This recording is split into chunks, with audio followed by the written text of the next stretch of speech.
Pundek. Apa lancau? Lancau weh. You ada pasport ke? Ada. Ha? Ada.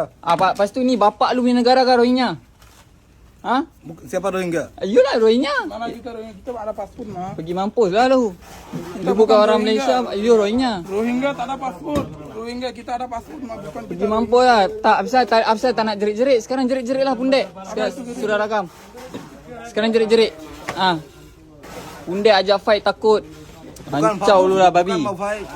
Habis tu Absal ni order you punya barang ke? Ada saya kawan. Dia tak paham. Dia tak faham. Absal kau tinggi suara. Bukan saya Kau dah besar ke? Saya Oh cakap ini sama ramai-ramai kau berani lah. Bukan ramai-ramai.